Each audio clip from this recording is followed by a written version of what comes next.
Exactly. Yeah. Got it. Okay. All right, Emily. So you go home after that first examination, the full examination. You remember talking to family or thinking in your mind? What were you expecting or thinking out of this now? Well, after that, I was like, well, maybe Betsy is onto something, and I will give it a shot. Really still unsure, I wonder if maybe I'll end up in surgery, but I guess I can at least delay it and see if this works more long term.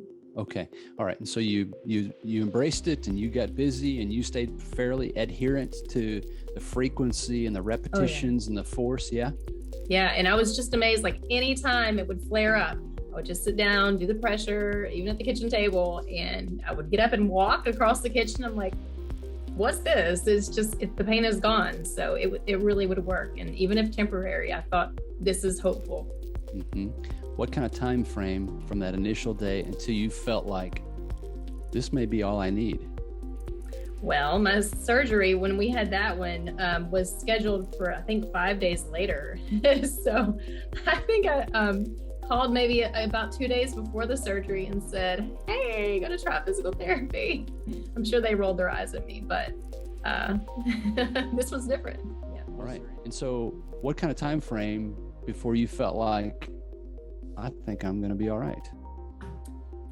I think that I pretty much felt within a week or so that I was going to be okay. And I knew that there was exercises I can do on my own that were very knee friendly, where I did not experience pain. So I felt like if I could keep my quads strong, my glutes strong, hamstrings, I think as I did that and just avoided everything that hurt, I was more hopeful. I didn't know how long that would last, but within a few weeks, was very confident and could most of the times add some lighter squats, but a lot of glute work and a lot of hamstring work. I felt that helped me a lot. Yeah. And to a person out there that could be listening saying, okay, I've got some knee symptoms. I've been shown my MRI with meniscal tear, but I'm not trying to do pistol squats, single leg squats, and I'm not trying to do box jumps and all these sprinting and that kind of thing.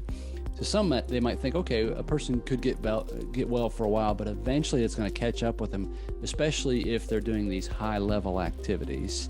Now, Betsy kind of blew the whistle there on us, indicating that was 4 years ago. This is 4 years later. Yes. Is that what I understand? All right. Yes. Well, is it 4 years? Yes, it's 4 years later.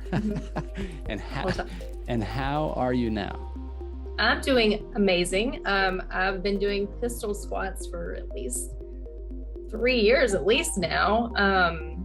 I'm doing everything. I've set more PRs like on my squat.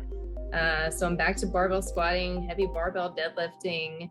I will say that occasionally, very rarely, I'll experience a little bit of knee pain.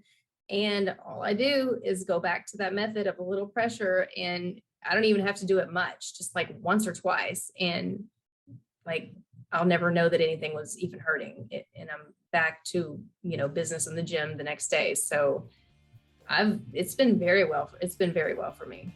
You're working as a personal trainer still now? Yes. Yes. Okay. So you're running and jumping and lifting weights and taking that knee through full range of motion, both flexion and extension and all. Yes, absolutely. There's nothing off the table that I don't do. Yeah. Mm-hmm. Hear the entire episode for free on iTunes, Spotify, other favorite podcast players, or go to mechanicalcareforum.com.